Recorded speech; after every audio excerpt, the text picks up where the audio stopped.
It's my feel-good breakfast show. Absolutely, absolutely. We're talking saving money this morning. Now, South African Saving Institute has declared July a National Savings Month, and we're helping you this morning by giving you advice on how to save those extra few rands and fill up those piggy banks. So we've invited back with us Deputy President of the Progressive Professionals Forum and Director of Adenco Construction, Kashif Wicomb, just to help give us advice. And last week we touched on short-term savings. Right now, we're going to be looking at medium-term savings and what that entails. Kashif, thank you so much for joining us, man. Nice to have you back. Savings, man. I think a lot of people, it's a big topic. It's difficult to save, especially living in, the day and age that we are. Things are getting more expensive, especially when it comes to families. There's a lot of factors. But that's what we want to know. So we've touched on short-term savings, medium-term savings. How does that differ?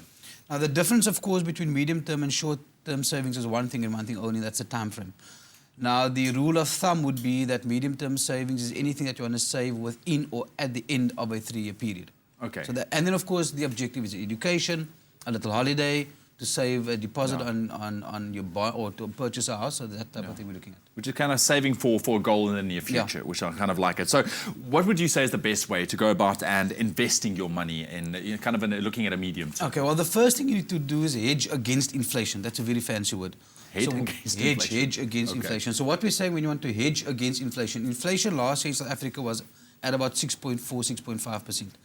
So any instrument in which you're going to invest your money in must beat inflation. That's what hedge against inflation means. So therefore then, if you're putting your money under your mattress, you're not earning any interest. So that's not the way to go. If you're putting your money in a short-term savings account at your bank, now generally short-term savings interest earned in your bank is at about between 4 and 6%, which means that the interest that you're earning in that savings account is less than the inflation, because the 100 rand that you've put in last year is 6% less this year. So when we say hedge against inflation, the interest that you earn must exceed the current inflation rate in the country. All right. So basically, it's a simple kind of a math thing that you just need to understand. Yeah.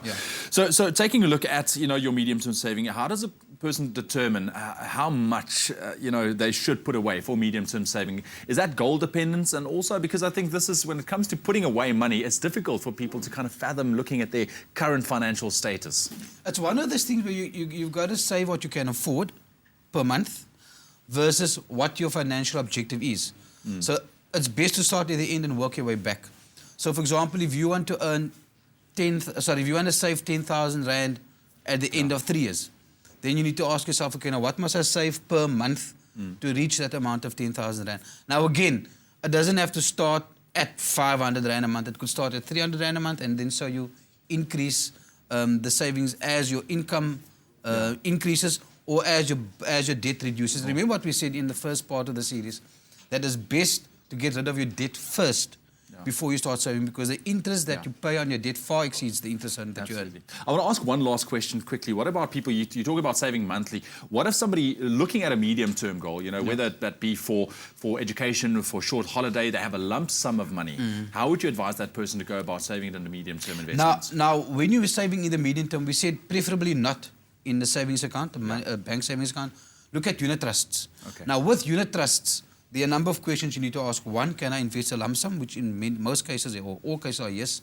The second question you should ask, very importantly, what service fees are they going to be charged on investing into that unit trust? But definitely unit trust would be the way to go. Okay, unit trust for lump sum. Love it. Kashif Wicomb, thank you so much for joining us this morning, man. Always appreciate your advice, helping South Africans save money and filling up those piggy banks. We'll continue those discussions throughout the course, of course, this month as well. Right now, though, lots more to come up on your Feel Good Breakfast Show. We also want to know, what do you do to save money? We want to connect with you on our Facebook page and also Twitter. Connect with us. Tell us, how do you go about saving that extra buck or two?